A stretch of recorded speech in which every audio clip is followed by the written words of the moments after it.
Okay, let's take a minute to discuss mindset, because this is probably the biggest reason why most people fail to achieve sustainable results. And here it is. We need to learn to settle for mostly perfect.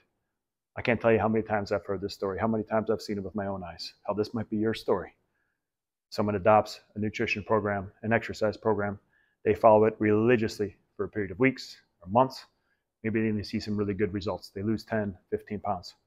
But then they have a rough day, a rough weekend, a bad week. With the pendulum, it swings as far away from that strict program as possible. They eat all the foods that are forbidden on their diet. They skip the gym on leg day. Oh no. And now they think all hope is lost. The game is over. I lost it. I wasn't perfect for that one day or week.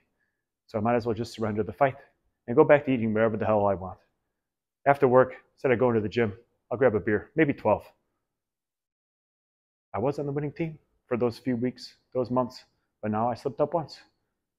Now I've been cast away to the losing team. That's bullshit. That's not how this works. You don't have to be perfect 100% of the time. Again, you do not have to be perfect all the damn time. We all step off the path to optimal health sometimes. We see a little trail that leads to a party or some deliciously tempting edible treat, and we think we can't find our way back to the path. Or even if we do find our way back to the path, for some reason we're not going to be allowed back on that path. Again, that's bullshit. The path is always there, and you're always welcome back on that path, right? And this part might blow your mind a little bit. It's actually healthy for you to veer off that path every once in a while. Life is to be lived and enjoyed. Putting up walls just to keep us on some strict path, never veering away, that's going to drive us nuts. That's going to drive the people around us nuts. It's not healthy. Trust me, I'm speaking from personal experience. Now here's the catch to allowing yourself to cheat here and there. We must be disciplined most of the time. If we cheat 6 days a week, then we go to the gym 1 day a week, we eat healthy just 1 day a week, that's probably not going to cut it. The amount of occasional indulgence that we can get away with is directly proportional to the level of discipline that we achieve the majority of the time. We never have to deny ourselves the pleasures of life. Life is to be lived. But sometimes we just have to say, not right now. Not today.